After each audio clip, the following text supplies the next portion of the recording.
আসসালামু আলাইকুম ওয়া রাহমাতুল্লাহি ওয়া বারাকাতুহু। আজকে আমি আপনাদেরকে ইলমের গুরুত্ব নিয়ে কিছু কথা বলবো। ওমা তৌফিক ইল্লা বিল্লাহ আলাইহি তাওয়াক্কালতু ওয়া ইলাইহি উনীব।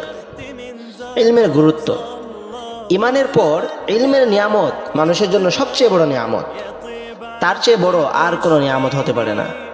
আল্লাহ তাআলা যাকে সেই নিয়ামতের জন্য নির্বাচন করে কবুল করেছেন, তার জন্য উচিত প্রত্যেক নামাজের পর এবং ঘুমানোর পূর্বে কমপক্ষে 10 মিনিট আল্লাহর দরবারে শুকরিয়া আদায় করা এবং তা কবুল আর দিন ও দুনিয়ার জন্য উপকারী হওয়ার জন্য কায়মুনাবাককে আল্লাহর নিকট দোয়া করা।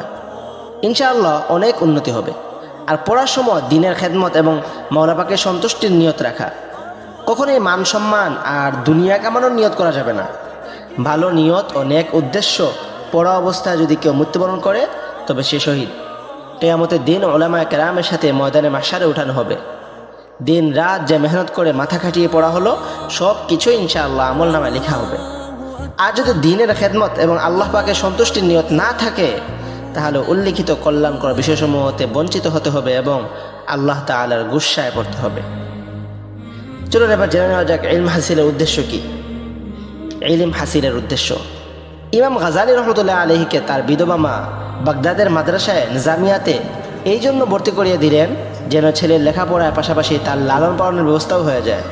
পরবর্তীতে এই প্রখ্যাত ইমাম মুহাম্মদ গাজালি রহমতুল্লাহ আলাইহি হুজ্জাতুল ইসলাম নামে বিখ্যাত হয়েছেন।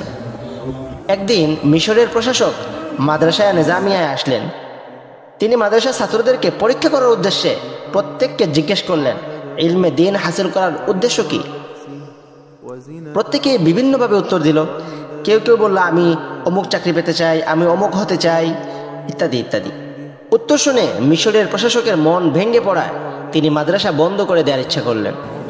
একটু সামনে গিয়ে ইমাম গাজালি রহমতুল্লাহ আলাইহিকে মুতালায় অর্থাৎ অধ্যয়নে মগ্ন দেখে তিনি তাকে ইলমে দ্বীন হাসিলের উদ্দেশ্য জিজ্ঞেস করলেন। ইমাম গাজালি রহমতুল্লাহ আলাইহি বললেন, আমি আমার বিবেক দ্বারা বুঝেছি যে আমাদেরকে এক একক সত্তা সৃষ্টি করেছেন এবং এটিও বুঝতে সক্ষম হয়েছে যে আমরা এমনই এক সত্তার অনুগ্রহ স্বীকার করে তারই আনুগত্য করা আমাদের জন্য ফরজ। আর ইতাআত তথা আনুগত্যের এর পদ্ধতি জানার মাধ্যম হলো রিসালাত ও ওহী। সুতরাং আমার ইলম হাসিলের উদ্দেশ্য হলো আল্লাহ তাআলার পছন্দনীয় বিষয়ের উপর আমল করা এবং তার অপছন্দনীয় কাজ হতে বিরত থাকা। দেখেন, দ্বীনের দুইটা অংশ রয়েছে, এক হলো ইলম ও আমল। যেমনভাবে আমলের মাঝে ইখলাস জরুরি, তেমনইভাবে ইলম হাসিলের ক্ষেত্রেও ইখলাস জরুরি। যখন ইলমের মাঝে ইখলাস থাকবে না, তখন আমলের মাঝে ইখলাস পয়দা হবে না। সর্বপ্রথম ইলম হাসিলের জন্য ইখলাস পয়দা করতে হবে। ইলম হাসিলের জন্য নিয়ত করতে হবে, ইলম হাসিল করে আমি আহকামে ইলাহির প্রতি আনুগত্যশীল হব এবং মানুষকে নেক আমলের প্রতি দাওয়াত দিব। কিভাবে ইলম হাসিল করতে হয়? ইমাম বগাবী রহমতুল্লাহ আলাইহি বলেন, আমি কাজী শুরাইক রহমতুল্লাহ আলাইহির দরবারে বসেছিলাম। তার নিকট খলিফা মাহদির পুত্র এসে কারোর সাথে হেলান দিয়ে হাদিস জিজ্ঞেস করলেন। কাজী শুরাইক রহমতুল্লাহ আলাইহি তার দিকে ভ্রুক্ষেপ করলেন না। শাহজাদা দ্বিতীয়বার হাদিস জিজ্ঞেস করলেন, তারপরও তিনি সেদিকে লক্ষ্য করলেন না। ফলশ্রুতিতে শাহজাদা বললেন, আপনি খলিফা পুত্রের শাহজাদার অসম্মান করছেন। তিনি উত্তরে বললেন, বিষয়টি এমন নয়, মূলত আমি ইলমের অসম্মানই করছি না, বরং ইলমের সম্মান করছি। এমন তো শুনে বুদ্ধিমান শাহজাদা বুঝে নিলেন এবং নতজানু হয়ে বসে হাদিস জিজ্ঞেস করলেন। কাজী সাহেব রহমতুল্লাহি আলাইহি বললেন, হাকাযা ইউতলাবুল ইলম, হ্যাঁ, এভাবে ইলম হাসিল করতে হয়। মুসলিম জামাত শাহদের অন্তরে ইলমের ফজিলত আর গুরুত্ব কতটুকু ছিল তা একটু পরে আপনাদেরকে একটা ঘটনা বলবো, এর দ্বারা প্রতীয়মান হবে। একবার খলিফা মুতাজিদ সাবিত বিন তারাহ এর হাতে হাত রেখে নিজ বাগানে হাঁটছিলেন। হঠাৎ তিনি তার হাত টেনে নিলেন।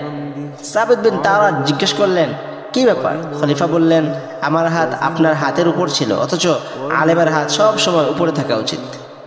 সুবহানাল্লাহি ওয়া বিহামদিহি আদাদ খালকিহি ওয়া রিদা নাফসিহি ওয়া জিনাতা আরশিহি ওয়া মিদাদ কালিমাতিহি। সুবহানাল্লাহি ওয়া বিহামদিহি আদাদ খালকিহি ওয়া রিদা নাফসিহি ওয়া জিনাতা আরশিহি ওয়া মিদাদ কালিমাতিহি।